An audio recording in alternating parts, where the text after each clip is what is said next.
Oh, mate, have a squiz at this. I just found this cool little Aussie slang book. You got to check it out. Come and have a squiz. Just going to have a squiz outside quickly because I heard some noise and I'm wondering what the commotion was.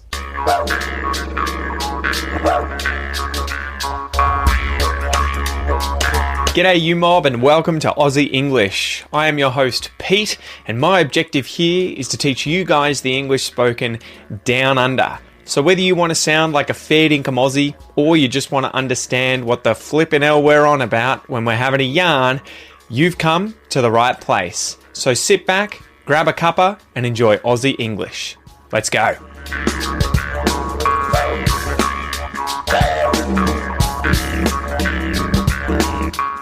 Oh, sorry guys. I was just having a squiz at this new battery that I bought. Anyway, I'm Pete, this is Aussie English. Welcome to this episode, guys. This is an expression episode on the Aussie English podcast, the number one podcast for anyone and everyone wanting to learn Australian English and get a fair dinkum true blue dose of Aussie culture, history, news and current affairs, facts, everything Australiana, right? Everything Australiana. So today is another expression episode where I'm going to teach you an expression. I'm going to go through the words in the expression. I'll give you an Aussie joke as well. It's an Aussie joke because I'm an Aussie. It's not always a joke about Australia. We'll go through a pronunciation exercise and then we'll finish up with a little Aussie fact.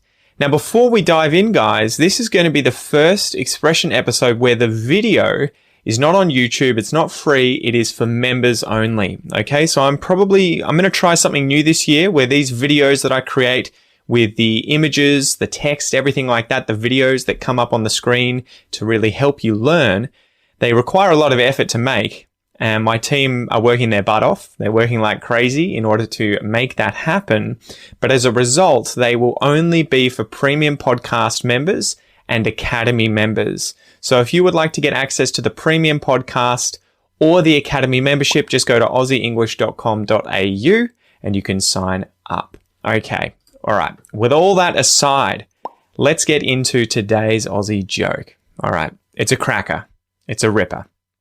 So the joke is, why did the wombat decide to cross over the road? Why did the wombat decide to cross the road, huh? You guys are going to hate me. You're going to hate me. Are you ready? To see his flatmate. It's horrible. All right. Do you get it? His flat mate. And I think the intonation will give away which one of those I mean, right? If I were to say he's crossing the road to see his flat mate, he's seeing his mate who is flat. And the insinuation here, the reference is to the fact that this wombat's mate has been hit by a car and flattened on the road. His flat mate. Whereas if I was using the word flatmate, that is someone who shares a flat or apartment with you, right? Someone who lives in the same house as you, their flatmate. All right, so there's the joke. Why did the wombat decide to cross the road? To see his flat mate. To see his flatmate. All right, let's move away from that quickly. Let's keep driving. Don't look in the rear vision mirror. All right, so the expression today is to have a squiz at something. And as I said there at the start, and you probably heard from those samples, to have a squiz at something is to have a gander at something, to have a look at something. We'll get into that in a bit, but let's first break it down. Have a.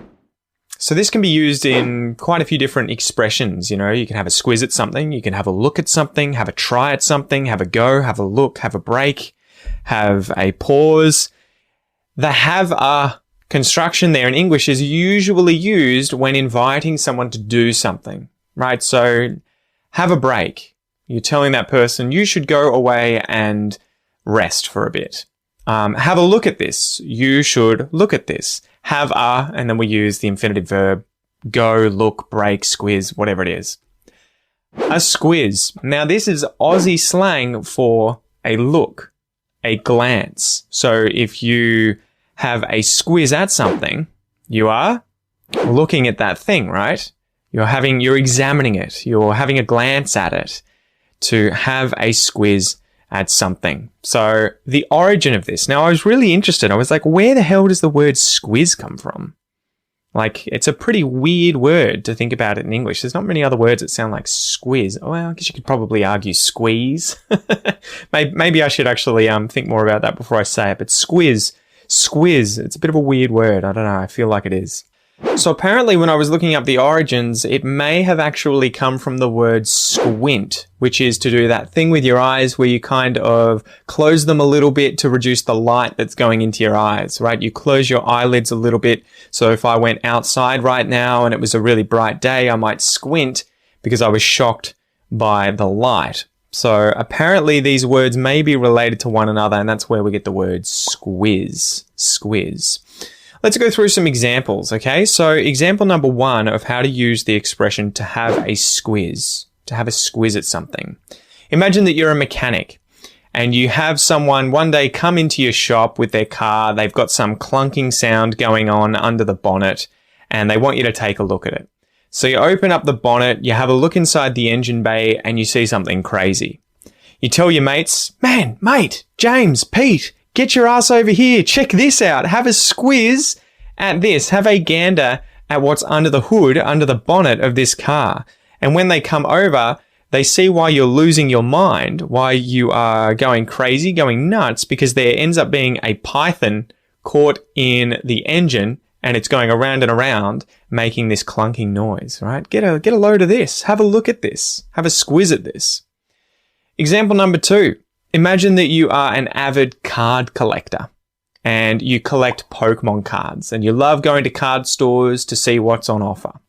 So one day you are in Brisbane and you see there's a card store on, the street that you're in. So you're like, wow, I'm going to go in, I'm going to check it out, I'm going to have a look around. You get in there and all of a sudden you're shocked. You see a first edition mint grey stamp Charizard card that's worth thousands, maybe tens of thousands of dollars. So you scream out to your mates who are all with you, "Come and have a squiz at this.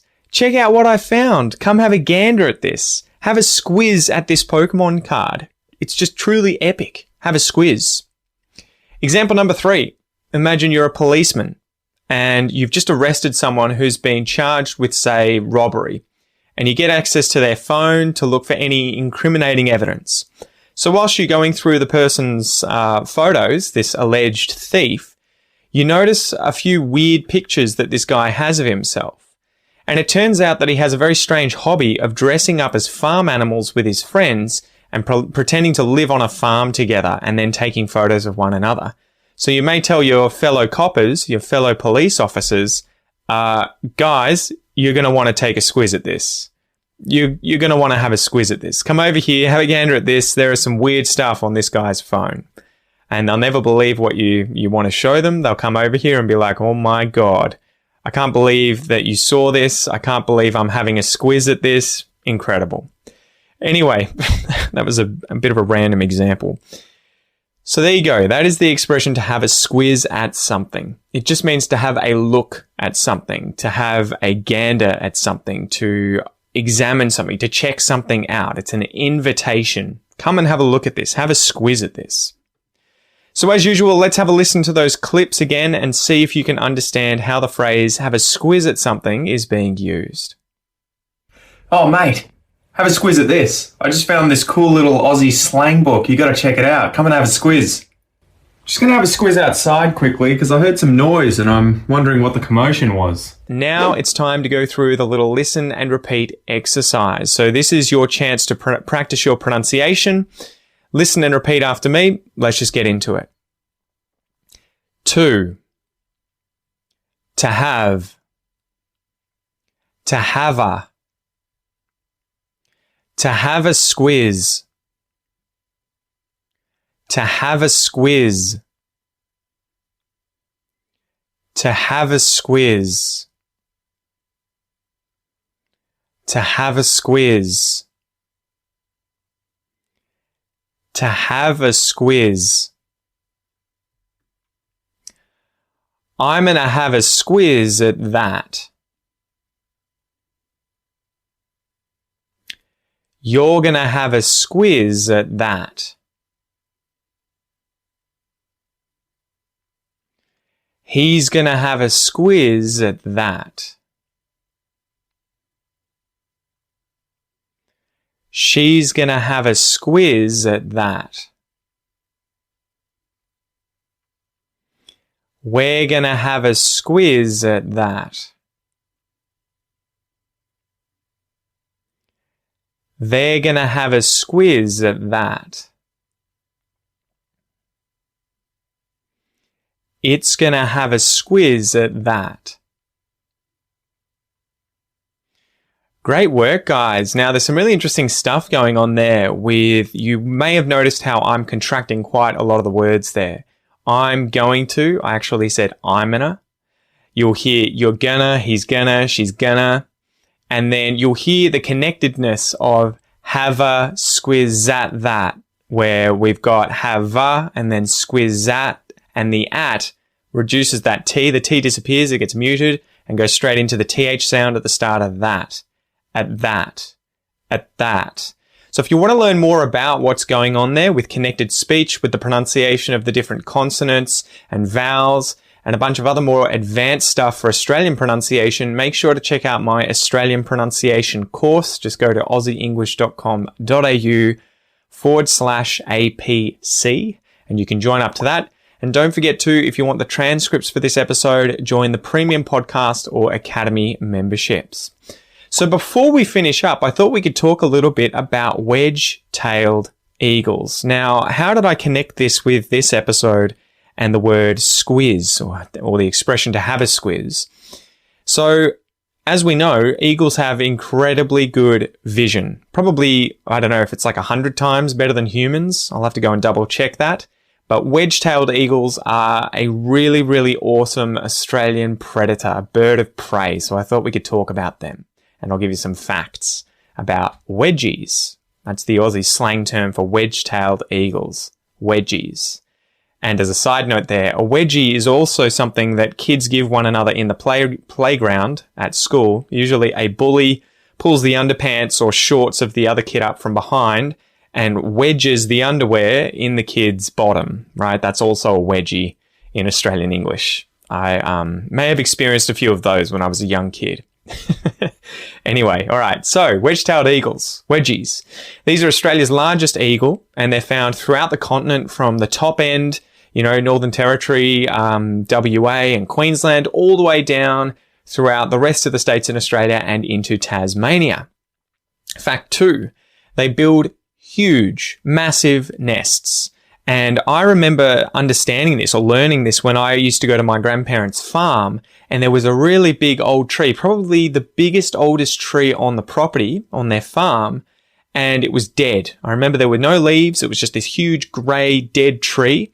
But at the top, there was this huge nest made out of large logs and branches that some wedge-tailed eagles had made in the past to live in. And it was just incredible. So because they're a large bird, they make large nests. They build them in the tallest trees, and hence the importance of maintaining the Australian bush. We need that old growth, those large trees, in order to give these eagles places to nest. And they reuse these nests and add to them over many, many years. So they don't just build them once and then the next year go somewhere else. They keep those nests usually for a number of different years. And they can get 2 meters wide in diameter and up to 4 meters deep. So they're these big things, the size of a car, potentially. Fact number 3, they lay 2 to 3 eggs a few days apart. So the female wedgie will often go to the nest, obviously, lay 1 egg. A few days later, she'll lay another egg. And the interesting thing is that if there's not enough food during that season, the eagle can't find enough prey or enough food to eat and then give to its chicks, the largest chick, the first chick to hatch, will actually eat the other chick or chicks. Fact number 4, wedgies mate for life. So once they pair together, after they have gone through adolescence, after they're juveniles, they find a match, a partner, and then they find a large territory that they can defend and live in together. They also share the duties of building and maintaining their nests and then raising and caring for their chicks. Fact number 5. They're Australia's largest bird of prey and also one of the largest eagles in the world. They have an average wingspan of 2.3 meters and it can get up to nearly 3 meters at times. Females are the larger and heavier sex of the two, and the large size means that they can lift large prey items off the ground, right? So they're absolutely huge when you see them in person. Last fact, number 6, they get darker with age. So a young wedgie is light brown, but they become darker as they get older, and the ones that are very dark, nearly black, are old adults. So thank you so much for joining me, guys. I hope you've enjoyed this episode. Don't forget that if you are listening to this podcast, go to the website and there is a free worksheet where you'll be able to download the definitions that we went through today, as well as the audio files for the pronunciation exercises. But if you would like the full transcript as well as those bonuses and access to all the other content, make sure to join the Premium Podcast or Academy. Besides that, I hope you guys have an amazing week, and I'll chat to you soon. See ya.